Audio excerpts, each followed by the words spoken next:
हे dear student, स्वागत करता हूं आप सबका एक बार फिर से बिहार बोर्ड के number 1 channel Bihar board study पे। जी हां दोस्तों, यानी आज के क्लास में हम लोग कवर करेंगे इंटरमीडिएट एग्जामिनेशन 2024। यानी 2024 में अगर आप एग्जाम देने जा रहे हैं तो ये क्लास आपके लिए बहुत ही ज्यादा महत्वपूर्ण है। आपको बता दें कि आज के क्लास में हम लोग कवर करेंगे 12th ज्योग्राफी का चैप्टर 1 के VVI short and long question को कवर करेंगे। चैप्टर का नाम क्या है? मानव भूगोल प्रकृति एवं विषय क्षेत्र है। तो डियर स्टूडेंट, इसमें जो हम लोग वैसे प्रश्नों को यानी हम लोग कलेक्ट किए हैं जो आपके एग्जाम में कई सालों से लगातार जो है ये प्रश्न पूछे जाते हैं और ये आने वाले 2024 के एग्जाम में यहाँ से 100% आपको क्वेश्चन जो है सब्जेक्टिव क्वेश्चन आपको देखने को मिलेंगे। इसलिए जो है सब्जेक्टिव क्वेश्चन आप लोग हो सके तो आप लोग नोट कर लीजिएगा। और मैं तो आपको बता दूं कि यहाँ आपको 70% यानी 70% आपको क्लास में ही याद कराने का पूरा कोशिश करेंगे। आप मेरे साथ बने हुए रहिए और साथ में आप लोग हो सके तो आप लोग कॉपी और कलम के साथ बैठिए और साथ में इसको नोट करने का प्रयास करेंगे। ठीक है, काफी इंपॉर्टेंट है। ठीक है, क्योंकि इस चैप्टर में जितने सारे क्वेश्चन आपका सब्जेक्टिव का इंपॉर्टेंट है जो 2024 में आपका पूछा जाएगा, इनको सभी को जो हम लोग यानी इसमें अध्ययन करने वाले हैं। आपको बता दें कि ये कई अनुभवी शिक्षकों द्वारा इसको मिलकर तैयार किया गया है, जिसको कई सालों का यानी पढ़ाने का एक्सपीरियंस जो अपने एक्सपीरियंस से जो है इन सारे क्वेश्चन को जो है तैयार किए हैं। तो अच्छे से आप लोग नोट कर लेंगे, आई होप, उम्मीद है। बस आप लोग से मेरी छोटी सी रिक्वेस्ट रहेगा कि आप लोग जो भी बच्चे नए हैं चैनल को आप लोग सब्सक्राइब करके साथ में अपने दोस्तों को जरूर शेयर करेंगे। तो चलेगा, इससे हम लोग इसी के साथ शुरू करते हैं। जैसे कि आपके स्क्रीन पे फर्स्ट क्वेश्चन आ गया है। हम लोग चैप्टर पढ़ लिए हैं मानव भूगोल प्रकृति, इसके बारे में पूरा अच्छे से पार्ट वाइज पार्ट जो हम लोग कवर कर लिए, पार्ट 1 पार्ट 2, इसका ऑब्जेक्टिव भी जो हम लोग जो है क्लियर कर लिए हैं। इसमें जो आप जो है हम लोग सब्जेक्टिव क्वेश्चन को जो हम लोग यानी लघु उत्तर और दीर्घ उत्तर सभी इसमें जो है कवर करेंगे। तो चलिए हम लोग पहला क्वेश्चन आपके स्क्रीन पे, मानव विकास क्या है। ठीक है, तो हम लोग पढ़ रखे हैं मानव विकास के बारे में। देखिए, मानव विकास से तात्पर्य लोगों के विकल्प के विकसित करने और परिवर्धित करने की प्रक्रिया से, अर्थात मानव के आर्थिक, सामाजिक, सांस्कृतिक और राजनीतिक विकास के विकल्पों को परिवर्धित करने की प्रतिक्रिया को ही मानव विकास कहा जाता है। आपको बिल्कुल समझ में नहीं आया होगा, बिल्कुल हम आपको समझाने का प्रयास करते हैं। देखिए, मानव विकास क्या है? देखिए, मानव विकास से मतलब क्या है कि देखिए आपके जो है आर्थिक आर्थिक, सामाजिक, सांस्कृतिक और राजनीतिक विकास के विकल्प को यानी परिवर्धित, मतलब यानी सबसे अधिक, यानी अधिक से अधिक, ज्यादा से ज्यादा, मतलब इसको क्या यानी बढ़ावा, ठीक है, बढ़ावा देकर इसको जो है इस प्रक्रिया में यानी सम्मिलित करना या एकीकृत करना। ठीक है, इसको जो हम लोग क्या कहेंगे? मानव विकास कहेंगे। मानव विकास से तात्पर्य विकल्प को विकसित करना, यानी अलग अलग ज्यादा से ज्यादा यानी विकल्प उसमें हम लोग तैयार करना, ज्यादा से विकल्प यानी ढूंढना, इसको जो है यानी उसमें ज्यादा से ज्यादा उसको बढ़ावा देना, इसको जो ही हम लोग क्या कहेंगे? मानव विकास कहेंगे। और मानव विकास के अंतर्गत क्या आएगा आपका? मानव आर्थिक, सामाजिक, सांस्कृतिक और राजनीतिक, ये सारा जो है इसमें विकल्प यानी सम्मिलित होते हैं। ठीक है, मानव विकास की क्या है ये आपको बिल्कुल समझने का प्रयास किए होंगे, आपको समझ में बिल्कुल आई होप आ गया होगा। ठीक है, तो देखिए अब दूसरा क्वेश्चन चलते हैं। दूसरा क्वेश्चन बहुत ही इंपॉर्टेंट क्वेश्चन है। ठीक है, जैसे देख पा रहे हैं ये क्वेश्चन आपका रिपीटेड क्वेश्चन है।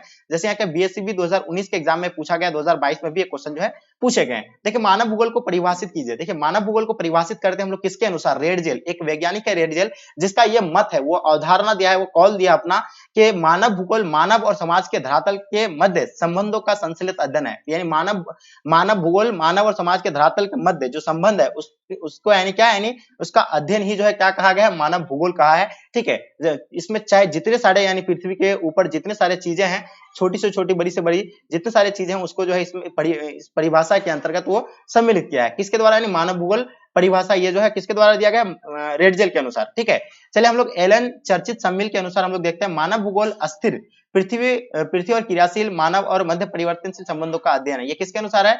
एलन सी सैंपल के अनुसार है। ये बिल्कुल आपको यह भी समझ में आ गया होगा। चलिए ठीक है, नेक्स्ट क्वेश्चन की ओर चलते हैं हम लोग। क्वेश्चन नंबर तीसरा, जो मानव भूगोल के कुछ उपक्षेत्र का नाम बताइए जो महत्वपूर्ण है। ठीक है, चलिए हम लोग देखते हैं मानव भूगोल के कुछ उपक्षेत्र का नाम जो बहुत ही महत्वपूर्ण है। यहाँ जैसे दिया हुआ आपका क्या है, ये 2020 के एग्जाम में पूछा गया, 2022 में भी पूछा गया। देखिए, मानव भूगोल के महत्वपूर्ण उपक्षेत्र निम्न है। जैसे देखिए, व्यवहारवादी भूगोल, इसमें आपका जो सम्मिलित किया जाएगा मानव भूगोल के उपक्षेत्र के अंतर्गत आपका व्यवहारवादी भूगोल आ जाएगा, सामाजिक कल्याण भूगोल आ जाएगा, सांस्कृतिक भूगोल आ जाएंगे, लिंग भूगोल आ जाएगा, ऐतिहासिक भूगोल आ जाएगा, चिकित्सा भूगोल। रिपीट कीजिए मेरे साथ आप, ठीक है, बोलने का प्रयास कीजिएगा, आपको बिल्कुल ऑटोमेटिक याद हो जाएंगे। सैन्य भूगोल हो जाएगा, संसाधन भूगोल, कृषि भूगोल, औद्योगिक भूगोल, विपणन भूगोल, पर्यटन भूगोल, अंतरराष्ट्रीय व्यापार का भूगोल या जनसंख्या भूगोल या आदिवासी भूगोल। ये सारा जो आपका किसके उपक्षेत्र के अंतर्गत आएगा? मानव भूगोल के उपक्षेत्र के अंतर्गत इन सारे चीजों को जो आपका यानी ठीक है सम्मिलित है। ठीक है, तो ये आप लोग जो है बिल्कुल 2 से 3 बार आप रिपीट कीजिएगा, ये सारा चीज आपको याद हो जाएंगे। ठीक है, इसी को इतना ही आपको लिखना है, यहाँ आपको 2 से 3 नंबर आपको आराम से मिल जाएंगे। चलिए आप बात करते हैं हम लोग निश्चयवाद क्या है। बहुत इंपॉर्टेंट क्वेश्चन, निश्चयवाद क्या है? ये क्वेश्चन आप स्क्रीन पे आ गया है। देखिए, चलिए क्वेश्चन यहाँ आपका क्या कहलाता है, निश्चयवाद क्या है? ठीक है, तो निश्चयवाद पर्यावरण निश्चयवाद या नीतिवाद एक पुरानी विचारधारा है। देखिए निश्चयवाद या नीतिवाद यही है, एक ही है, एक पुरानी विचारधारा है। इसके अनुसार विकास की प्रारंभिक अवस्था में मानव प्राकृतिक वातावरण से अधिक प्रभावित हुआ था। यानी जो शुरू में जब इंसान को उस टाइम टेक्नोलॉजी यानी प्रौद्योगिकी जिसको कहते हैं, उस टाइम उस नॉलेज नहीं था, यानी टेक्नोलॉजी नहीं था उस टाइम, तो लोग जो है किस पर था, यानी प्रभावित से, यानी प्रकृति से, यानी क्या थे, प्रभावित थे। उन्हें प्रकृति के आदेशों के अनुसार अपने आप को ढाल लिया जाता था। अगर बारिश हो रहा है तो बारिश में लोग भीगते थे, ना कि वहां कोई टेक्नोलॉजी था, ना कोई छाता इस्तेमाल करते थे, ना किसी प्रकार का बचने का कोई घर यानी बना रहे थे कि हम उसके अंदर छिपे जाकर के और बारिश से हम बचे। अगर आंधी और तूफान आ रहा है तो उसका भी वो सामना करते थे। ये था आपका यानी क्या, यानी प्रकृति के आदेशों के अनुसार अपने आप को ढाल लेना ही जो है ये निश्चयवाद के अंतर्गत आया है। इसके कारण यह है कि मानव सामाजिक विकास की अवस्था आदिम और औद्योगिक का स्तर अत्यंत निम्न था। उस टाइम टेक्नोलॉजी, किसी प्रकार का टेक्नोलॉजी नहीं था, ना कि वहां जो है किसी प्रकार का विकास करे। जैसे कि अभी बारिश होती है तो हम लोग क्या करते हैं, छाता का इस्तेमाल करते हैं, अगर गर्मी होती है तो पंखा का हम लोग इस्तेमाल करते हैं, अगर चाहे कितनों भी गर्मी हो फिर भी उसका जो है सामना करते थे लोग। तो ये जो है निश्चयवाद या नीतिवाद के अंतर्गत ही आते हैं। ठीक है, ये आपको बिल्कुल समझ में आ गया होगा। अब बात करते हैं उस अवस्था में मानव प्रकृति को सुनते थे और उसकी प्रचंडता से भयभीत होता, उसकी पूजा करते थे तथा इसमें मनुष्य का स्थान गौण था। यानी लोग जो है क्या करते थे, यानी डरते थे उस टाइम से, कि उस टाइम डरते थे और उसका पूजा करते थे, भंडारी से भयभीत था और उसका पूजा करते थे और इसमें मनुष्य का स्थान गौण था। ठीक है, क्योंकि अगर मान लीजिए अगर आपको अभी गर्मी लग रही है तो आप अभी क्या करेंगे, अब अपना फैन ऑन करेंगे, एसी ऑन करेंगे और उसके माध्यम से आप यानी क्या अपने आप को किस पर, यानी प्रकृति पर आप यानी जो है क्या गए, हावी है, यानी प्रकृति के अनुसार को आप बदल दिए, प्रकृति पर आप अब जो है हावी हो गए। क्यों? क्योंकि अब जो है टेक्नोलॉजी, नया नया टेक्नोलॉजी का इस्तेमाल करके हम लोग उस पर ये करते हैं। ठीक है, जैसे कि आपको पता होगा अरब देश जहां पर क्या है, गर्मी खूब बहुत ज्यादा गर्मी होती है। ठीक है, वहां जो है बारिश नहीं होती है, लेकिन वहां अभी इतना बड़ा टेक्नोलॉजी जो है मतलब विकसित हो गया है। वहां के जो है मतलब सरकार क्या करते हैं, बादल यानी क्लाउड में जाकर के एक ऐसा केमिकल, ये जो है एरोप्लेन के माध्यम से जाते हैं लेकर के, और वहां जो है क्या करते हैं, केमिकल मिला करके, उसमें केमिकल मिलाते हैं और छोटी छोटी यानी बूंद बनते हैं और वहां कहीं भी बारिश करवा देते हैं। तो ये जो है क्या है, टेक्नोलॉजी का इस्तेमाल करके किस पर, यानी प्रकृति पर जो है हावी हो गया है, कौन, मानव। ठीक है, तो बिल्कुल आपको ये समझ में आ गया है निश्चयवाद क्या है। निश्चयवाद के अंतर्गत आपका जो आएगा ये सारा आएगा। ठीक है, चलिए आगे देखते हैं हम लोग क्वेश्चन। आप बात करते हैं क्वेश्चन नंबर 5। देखिए संभववाद क्या है। संभववाद जो है इसका जस्ट ऑपोजिट है। संभववाद इस विचारधारा के अनुसार मनुष्य अपने पर्यावरण में परिवर्तन करने के समर्थन में तथा प्राकृतिक अनेक संभावना का इच्छानुसार अपने के लिए उपयोग कर सकता है। मानव पर्यावरण के परस्पर संबंध में यह विचारधारा मानव केंद्रित है। तो देखिए जस्ट आपको बताएं, जो उस टाइम जो था ये आपका निश्चयवाद के अंतर्गत क्या था, कि जब मनुष्य जो है अगर बारिश हो रही है तो प्रकृति के अनुसार वो अपने आप को ढाल लेते थे, प्रकृति के अनुसार ही वो चलते थे। किस पर, यानी निश्चयवाद पर। और यहाँ आपके संभववाद क्या है, इसमें क्या है, टेक्नोलॉजी का इस्तेमाल करके लोग जो है क्या, यानी अगर गर्मी से है तो गर्मी से राहत पा सकता है, बारिश हो रही है तो छाता का इस्तेमाल करके वहां पे वो बच सकता है। ठीक है, आंधी और तूफान आ रही है तो उसमें भी जो है अपना आपको बचाव कर सकता है। तो ये जो है संभववाद का विचारधारा के अंतर्गत आता है। ठीक है, मनुष्य जो है टेक्नोलॉजी का इस्तेमाल करके किस पर, यानी प्रकृति पर हावी पा करके ये जो अपने आप को यानी क्या बचाता है। जस्ट इसका निश्चयवाद का जस्ट ऑपोजिट है कौन, संभववाद। चलिए बिल्कुल आपका ये क्लियर हो गया, संभववाद भी क्लियर हो गया। बिल्कुल सिंपल भाषा में आपको समझाने का प्रयास किए हैं। अब देखते हैं हम लोग क्या मानव भूगोल की आर्थिक क्रियाएं कौन कौन सी है। देखिए क्या कहलाता है, सवाल 6 नंबर क्वेश्चन है, मानव भूगोल की आर्थिक क्रियाएं कौन कौन सी है। देखिए मनुष्य की आर्थिक क्रियाएं, देखिए भौगोलिक वातावरण में रहता हुआ मनुष्य उससे प्रभावित होकर जीवन निर्वाह के लिए जो कार्य करता है इसके अंतर्गत आता है। देखिए जब मनुष्य जो भौगोलिक आर्थिक क्रिया भौगोलिक वातावरण में रहता है, जैसे भौगोलिक वातावरण में आपको पता है पृथ्वी रहने पर अपने जीवन यापन के लिए यानी कुछ कार्य करना पड़ता है। ठीक है, अपने आप को अपना जीवन यापन करने के लिए कुछ कार्य करना पड़ता है, जैसे कि खेती करना आ जाएगा, कारखानों में काम करना, लकड़ी काटना, मछली पकड़ना आदि इसमें जो है सम्मिलित है। तो ये मानव भूगोल की आर्थिक क्रियाएं आ गया। ये जो है क्यों करते हैं, ये जो अपने जीवन यापन के लिए ही करते हैं। ठीक है, तो ये मानव भूगोल की आर्थिक क्रियाओं के अंतर्गत ये आते हैं। ठीक है, नो डाउट्स, कोई भी डाउट आप लोग का मेरे श्रेणियां आप लोग के अंदर कोई भी किसी प्रकार का डाउट नहीं होना चाहिए। अगर डाउट आ रहा है तो आप हमें बता सकते हैं, हम फिर से आपको यानी नेक्स्ट क्लास में आपको पूरा अच्छे से एक्सप्लेन करके आपको हम बताने का पूरी तरह से प्रयास करेंगे। ठीक है, चलिए मेरे शेयर एंड श्रेणियां आप लोग एक बार दबा करके लाइक करके शेयर कर देंगे। चलिए हम लोग नेक्स्ट क्वेश्चन की ओर चलते हैं। क्वेश्चन नंबर 7 जो आपके स्क्रीन पे आ गया, देख पा रहे हैं आप लोग, प्रकृति का मानवीकरण क्या है। बहुत इंपॉर्टेंट क्वेश्चन है। देखिए प्रकृति का मानवीकरण,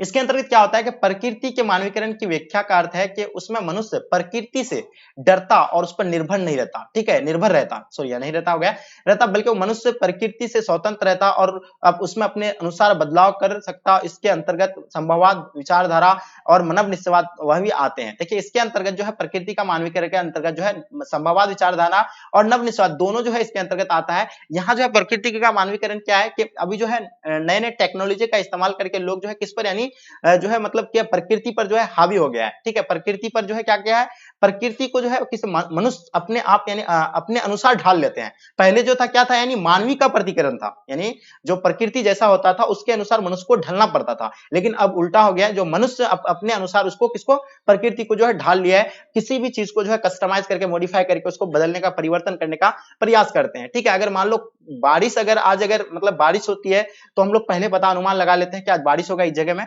और वहां जो हम लोग कुछ इस्तेमाल करते हैं बचने के लिए, अगर चक्रवात आता है तो उससे भी पता चल जाता है, भूकंप अगर आने का रहेगा तो उससे पहले भी हम लोग जो है पता कर लेते हैं। तो ये जो था किस पर, यानी प्रकृति पर हम लोग क्या कर रहे हैं, यानी कब्जा कर रहे हैं। तो ये क्या है आपका, यानी प्रकृति का मानवीकरण। तो ये तो बिल्कुल सिंपल भाषा वही चीज है, क्योंकि चैप्टर में ही आपका वही सब ही क्वेश्चन है, तो बहुत ही इजी सिंपल क्वेश्चन है। यहाँ से आपका एक भी क्वेश्चन जो है छूटने वाला नहीं है, क्योंकि इतना इजी क्वेश्चन है। हमें नहीं लगता है कि किसी बच्चे का एक भी क्वेश्चन यहाँ से छूटना चाहिए, क्योंकि हम इतना आपको अच्छे से एक्सप्लेन कर दिए हैं।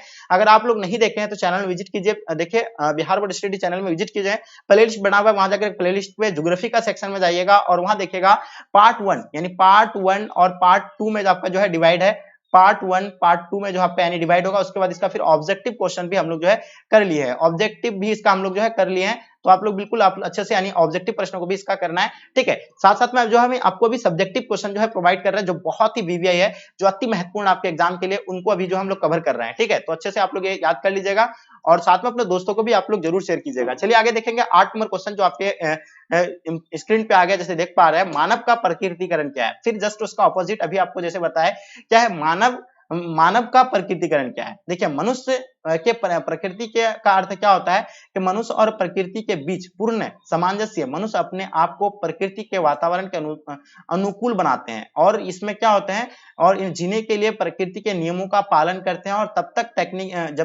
जब तकनीकी विकास का स्तर क्या था, बहुत ही कम था, यानी निम्न था, असर था, तब प्रकृति मनुष्य थे, यानी तब प्रकृति जो थे यानी मनुष्य थे जो प्रकृति को सुनते थे, उसके कोप से डरते थे और उसका पूजा करते थे। यानी बात सही आपको कहा समझ में आ गया। यहाँ है प्रकृति का मानवीकरण, यानी मानव जो है अभी प्रकृति पर हावी हो गया है, इसमें उल्टा जस्ट इसका प्रकृति पर ही जो है कब्जा कर लिया, तो प्रकृति जो है अभी क्या हो गया, यानी मानवीकरण हो गया। ये चीज आपको बिल्कुल समझ में आ गया। मानव के अनुसार ही प्रकृति जो है बदला जाता है। अब जो है क्या है आपका, यानी मानव का प्रकृतिकरण क्या है, क्वेश्चन ही आप देख पा रहे हैं, मानव का प्रकृतिकरण क्या है।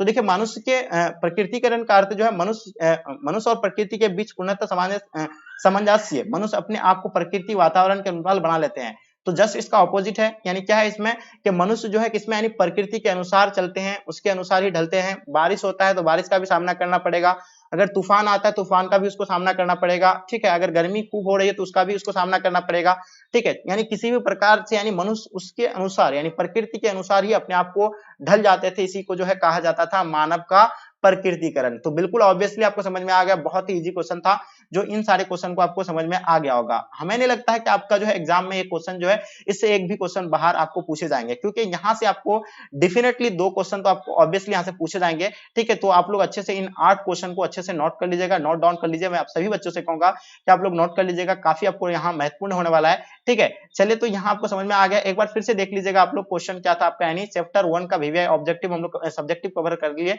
ठीक है। तो क्वेश्चन था मानव विकास क्या है, मानव भूगोल के परिभाषित कीजिए, ये भी आपको समझ में आ गया। मानव भूगोल के कुछ उपक्षेत्र के नाम, ये भी आपको समझ में आ गया होगा। अब बात करते हैं निश्चयवाद क्या है, ये भी आपको समझ में आ गया। समूहवाद क्या है, ये भी समझ में आ गया है। मानव भूगोल की आर्थिक क्रिया कौन सी है, ये भी आपको समझ में आ गया। प्रकृति का मानवीकरण, मानव का प्रकृतिकरण, ये सारे चीज आपको बिल्कुल आई होप समझ में आ गया होगा, ठीक है। हमें नहीं लगता है कि आपसे यानी कोई भी क्वेश्चन जो यहाँ से और छूटना चाहिए। तो डियर स्टूडेंट, बस आप लोगों से मेरा एक छोटी सी रिक्वेस्ट रहेगा, क्योंकि आपके लिए हम इतना स्ट्रगल कर रहे हैं, तो ये आपकी रिस्पॉन्सिबिलिटी है कि आपको चाहिए कि ज्यादा से अपने फ्रेंड्स के ग्रुप वगैरह जहां भी अपने दोस्तों को यानी शेयर करना चाहिए, और जो बच्चे नए हैं आप लोग चैनल को सब्सक्राइब कर लेंगे। तो चलेगा, यहीं तक आज के क्लास को हम लोग इन करते हैं। जब तक के लिए जय हिंद, जय भारत।